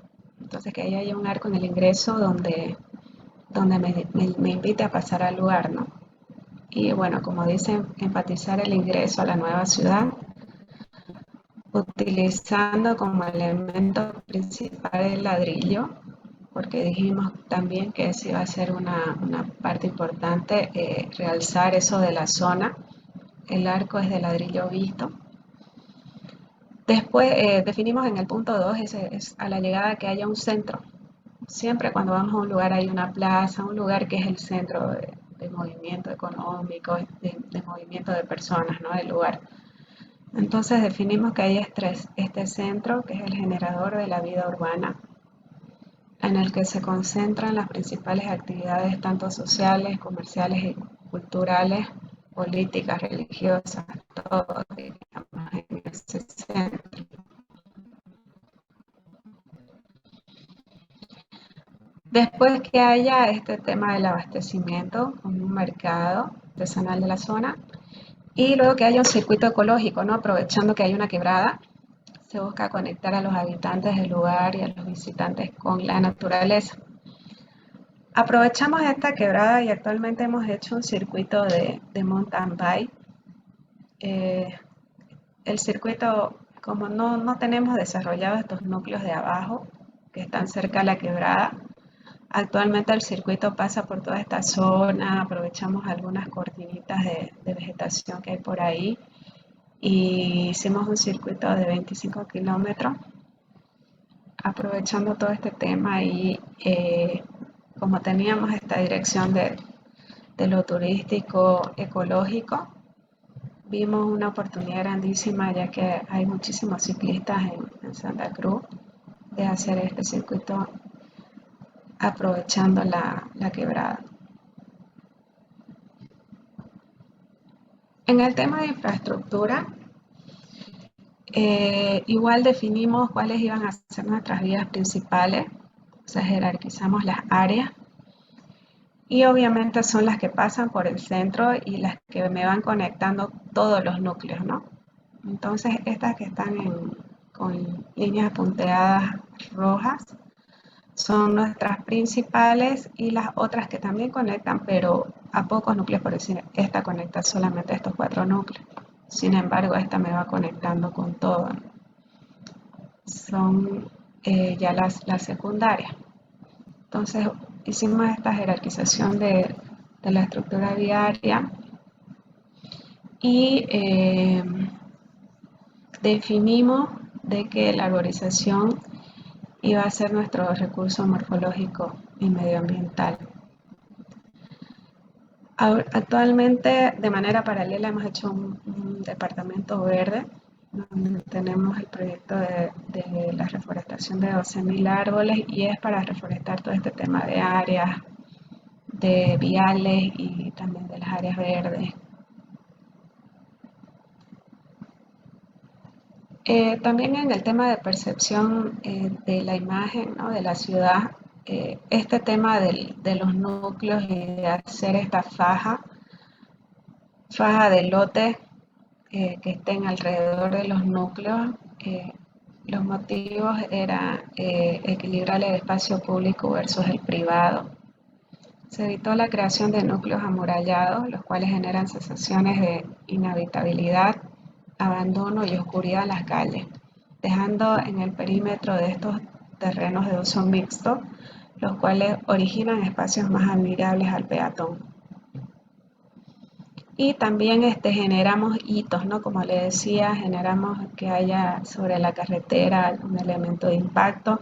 En el centro histórico igual hemos hecho en la plaza, hemos hecho una fuente, la arquitectura de la zona igual que sea llamativa, que todo lo que hagamos sea de generación de hitos importantes en la ciudad para reforzar el tema de la imagen. Bueno, con todo eso ya conceptual y cómo fuimos definiendo, que fue un año que estuvimos en todo este tema del proyecto, que la verdad fue una experiencia única, ¿no? Y que seguimos desarrollando hasta llegar a este lineamiento ya así más asentado, ¿no?, y más real, que fue la generación de estos 12 núcleos,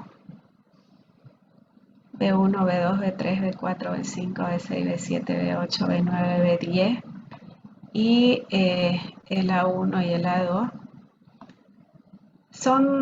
Se llaman B y A porque cuando se adquirieron estos terrenos, se lo compró, estaba dividido como en dos terrenos grandes, digamos, ¿no? El polígono B y el polígono A. Entonces de ahí surgieron su denominación de B1 y A1. Entonces son como dos polígonos o dos terrenos que se adquirieron y se han hecho con ambos la ciudad. Y bueno, se generaron estos 12 núcleos y esta zona del centro.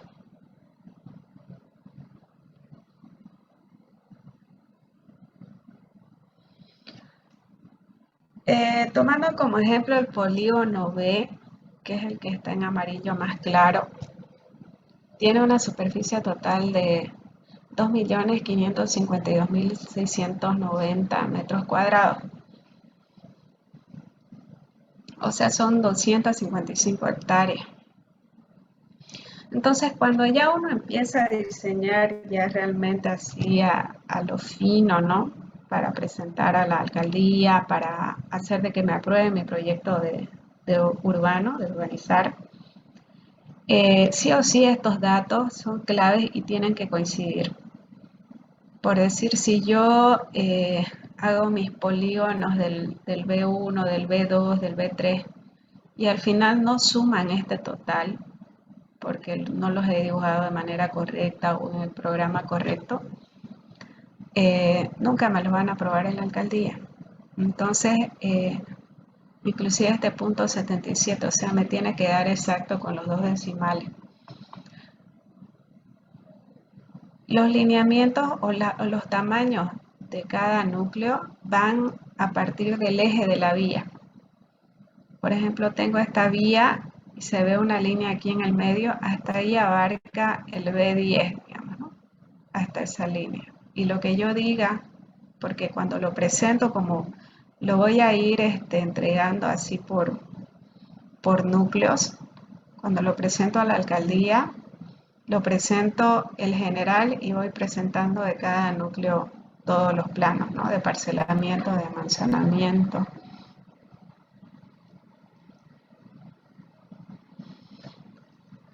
Una vez que se definió, ¿no?, estos núcleos, había que meterle calles, lotes, o sea, parcelarlo, ¿no? Y ubicar sus áreas verdes y todo eso.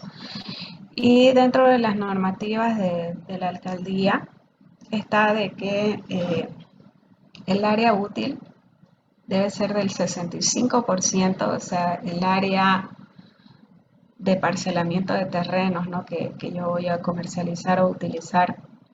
Y el 35% tiene que ser de equipamiento público, de áreas verdes y de calles y avenidas. Es decir, el 35% lo tengo que ceder a la alcaldía para que ahí ellos realicen sus proyectos de equipamiento público, áreas verdes, calles y avenidas. Entonces, bueno, empiezo ya agarro por decirles un núcleo y empiezo a trabajar. Generalmente cuando se trabaja en estos proyectos así de esta magnitud, lo que se hace es que, por decir, somos 4 profesionales que estamos trabajando en este proyecto, entonces nos tenemos que poner de acuerdo, ¿no? En todo, porque de manera paralela vamos a ir haciéndolo en los programas, ideal en AutoCAD. Nosotros lo trabajamos en AutoCAD y es la verdad lo más preciso para poder llegar a estas áreas desde el AutoCAD. Y tengo que ponerme de acuerdo en todo, ¿no? Qué tipo de línea, qué grosor, estructuro todos mis layers o mis clases, dependiendo en qué programa lo use. Mis layers, ¿no? Para AutoCAD. Y generalmente lo ideal es tener toda esta cantidad de layers, ¿no? Para todo el diseño urbano. Porque luego esto se lo presenta a la alcaldía, como les dije, de manera digital también. Entonces, con mi equipo, con las personas que voy a trabajar, armo como una plantilla de todos los layers y de las características de esos layers, ¿no? Grosor, escala, color, achurado, lleno, vacío, con opacidad, sin opacidad. Entonces armo esas plantillas y empezamos, ¿no? Cada uno nos dividimos, recuerdo de a 2 o 3 núcleos, no recuerdo bien, y fuimos desarrollando y al final todo se une en un solo archivo.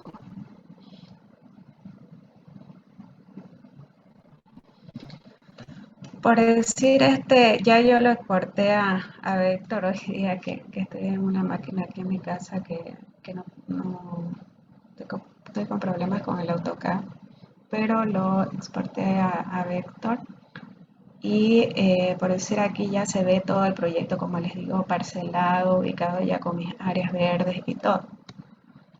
Voy ir a mi Vector que como es bien pesado el archivo.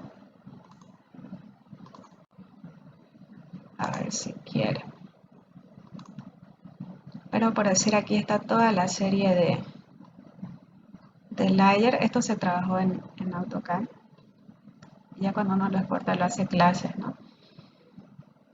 Pero por decir aquí vemos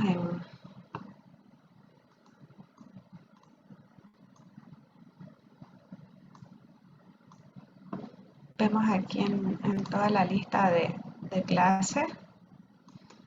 Por decir, no todo lo trabaja una persona, ¿no? Porque si no estaríamos hasta ahorita, creo, parcelando después de 3 años. Entonces, para esto también se forman equipos. Como les digo, un profesional hizo 1 o 2 núcleos, más o menos así se dividió, se distribuyó.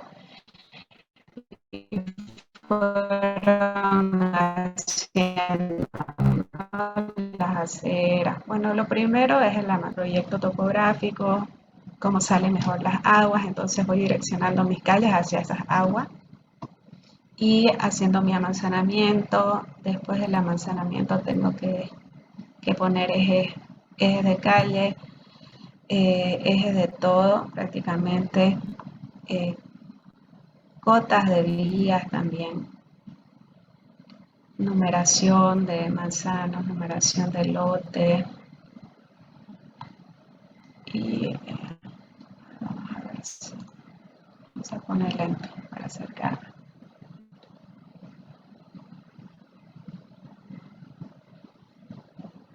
Por ejemplo, este que es el núcleo 1, el B01, que ahora se llama Las Tinajas, donde estamos construyendo ahorita 26 casas.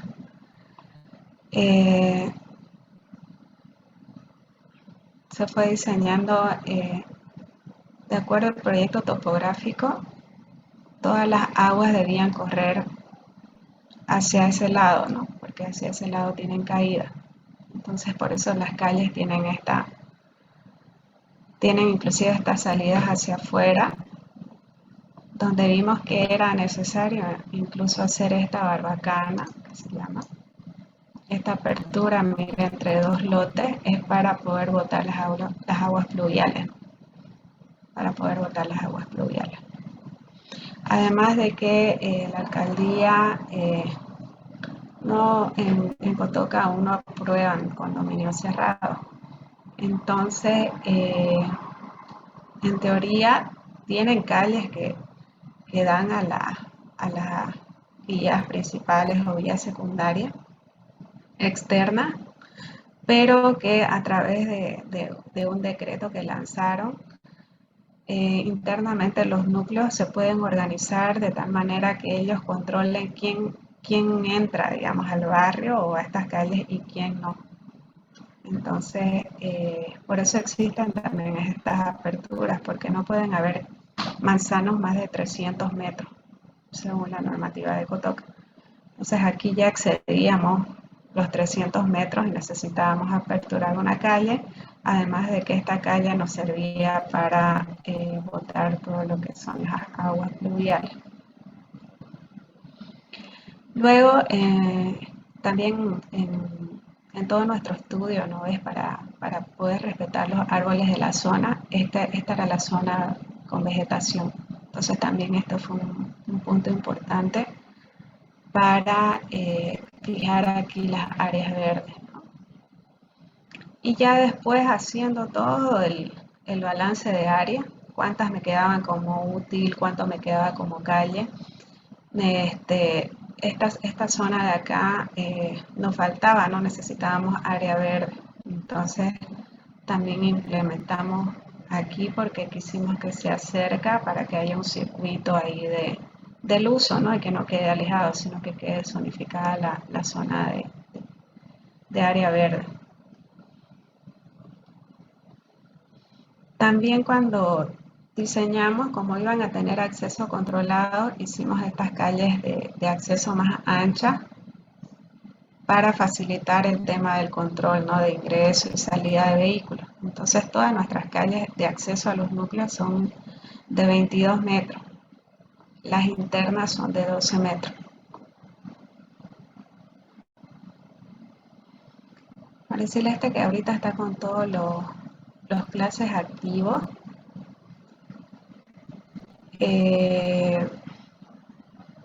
Vemos que hay, por decir, nosotros tenemos algunas clases que se llaman manzano sin ochave, por decir esto.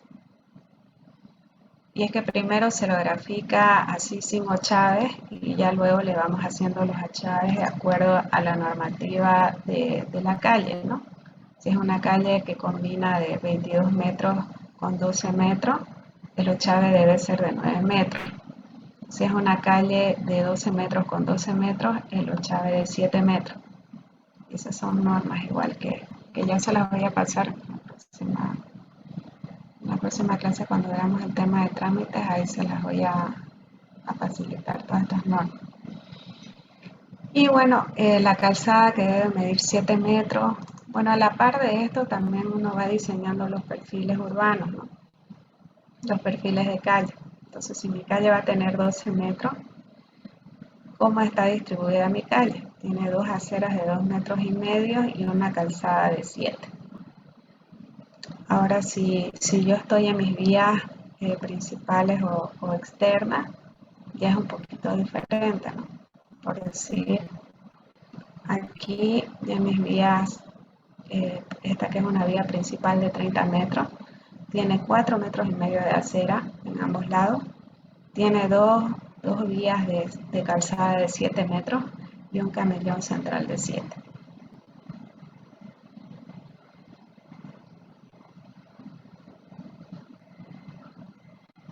Entonces todo esto se va diseñando en conjunto y se va trabajando bien de manera coordinada. Y una vez se concluye, o cada quien concluye su núcleo, se deben hacer auditorías, es decir, de que intercambiamos de núcleo y yo le reviso a mi colega todo su parcelamiento, que cumpla con la normativa, que sus ochaves estén correctos, que todos los clases estén como tienen que estar ordenados y todo. Y así es como que nos auditamos de manera cruzada, ¿no? Eso le llamamos nosotros una auditoría de diseño. Intercambiamos de núcleo y revisamos. E inclusive así, a veces siguen habiendo observaciones de la alcaldía, ¿no? A pesar de que uno hace ese intercambio y se revisa, ¿no? Es bueno revisarlo varias veces.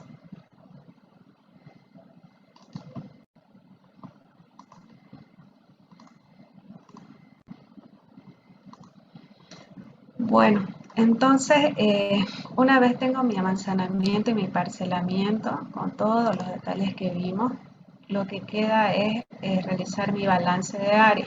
Como les decía, esa cantidad de metros cuadrados, esos 2.055.000 y tantos de metros cuadrados, tienen que coincidirme exactamente. O sea, la suma de cada lote. Por ejemplo, aquí están los manzanos en esta plantilla.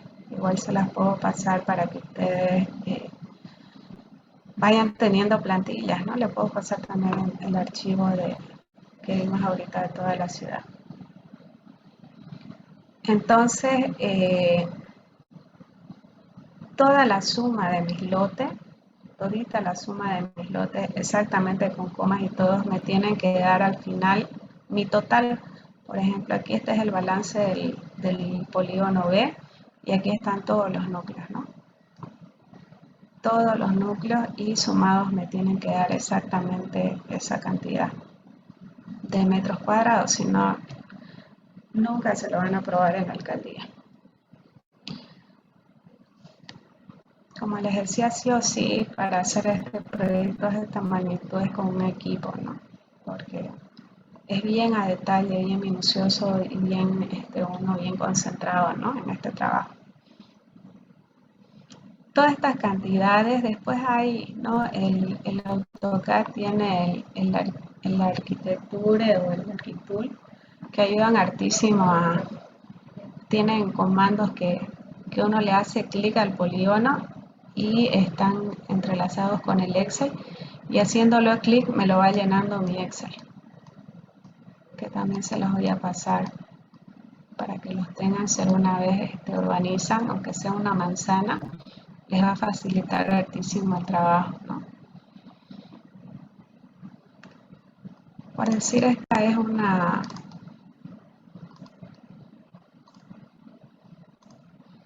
es la planilla Excel, donde está todo el balance y donde al final me tiene que dar una superficie, ¿no? Y me tiene que cuadrar exactamente mis cantidades.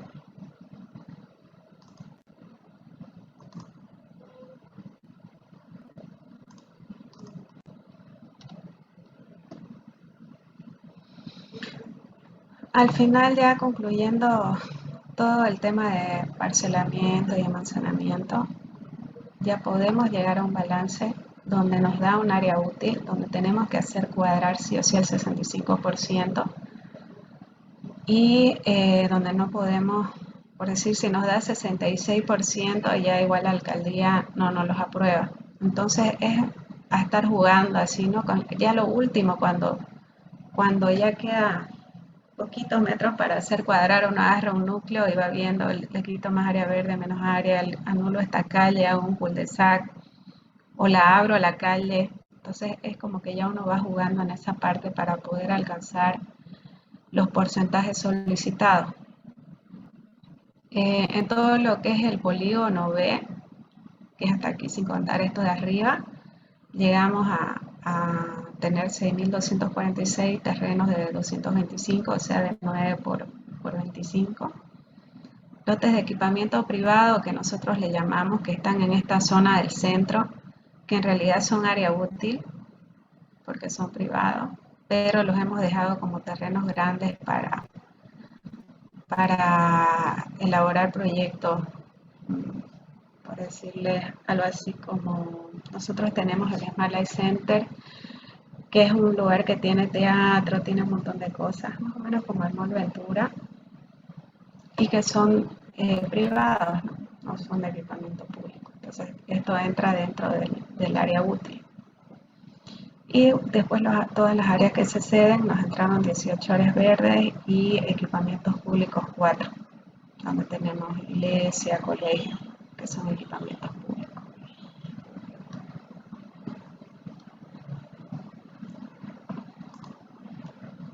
Bueno, básicamente eso les quería mostrar hoy.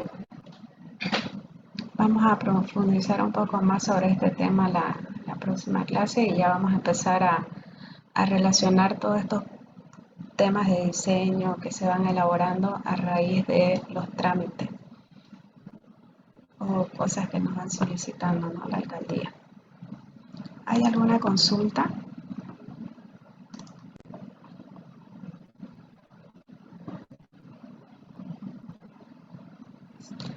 A ver, viendo las preguntas, eso es Vectorworks, sí, porque en esta computadora tengo problemas para abrir el AutoCAD, así que lo exporté, pero el archivo lo tenemos en AutoCAD.